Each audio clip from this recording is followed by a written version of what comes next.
जैसे देखिए कि पुरुषार्थ तो सभी करते हैं। पुरुषार्थ माने एक प्रकार का उद्यम, मेहनत। जी। 4 प्रकार का होता है पुरुषार्थ: धर्म, अर्थ, काम और मोक्ष। जी। आपने पढ़ा होगा। पुरुषार्थ सभी करते हैं, लेकिन पुरुषार्थ कैसा करना चाहिए,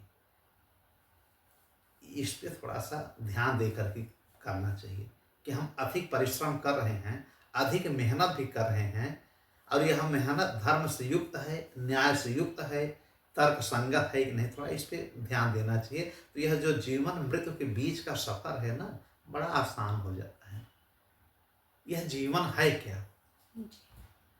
जैसे जी और वन, जीवन 2 शब्दों से बना है, जी और वन। जैसे हम लोग कहते हैं कि यार जी मिचला रहा है, जी अच्छा नहीं लग रहा है, तो इसको साधारण भाषा में समझे तो जी मीन्स सोल, सोल माने आत्मा, ठीक है, आत्मा। और वन माने यह बॉडी समझ लीजिए, जंगल। जी। यह शरीर जो है हमारा, इस आत्मा के लिए एक जंगल है, भ्रमण करने आया है, तीर्थाटन करने आया है। बाद में इस बॉडी, इस वन को छोड़ करके यह जी चला जाएगा, और जब तक यह जी माने आत्मा इस वन में है, तभी तक जीवन है। समझ लीजिए, बहुत सूक्ष्म में समझ लीजिए कि जीवन और मृत्यु है क्या।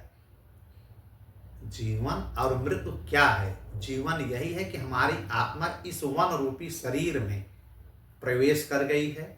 हम बोल रहे हैं, चल रहे हैं, श्वसन कर रहे हैं, प्रजनन कर रहे हैं, सब कुछ कर रहे हैं, रिस्पिरेशन कर रहे हैं, जो भी कर रहे हैं, तो यही जीवन है जब तक कि आत्मा इस वन रूपी शरीर में है, ठीक। और जैसे यह आत्मा इस वन से निकल जाती है, तो उसी को कहते हैं कि यह शरीर किसी काम का नहीं है, 5 तत्वों से बना है, 5 तत्वों में विलीन हो गया, मतलब मृत्यु हो गई, ठीक है।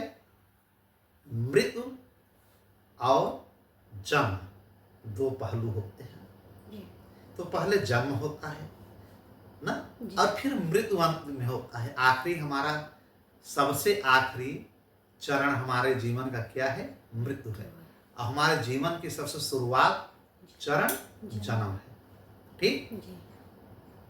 तो जीवन की परिभाषा अगर हम संक्षेप में समझना चाहें तो बस ऐसे समझ लीजिए कि जन्म से लेकर के मृत्यु तक के बीच का जो सफर है, जो टाइम पीरियड है, यही जीवन है, ठीक है।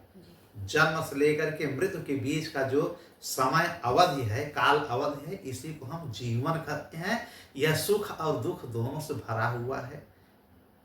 ज्यादातर हमें दुख ही मिलेगा, सुख हम केवल कल्पना करते हैं।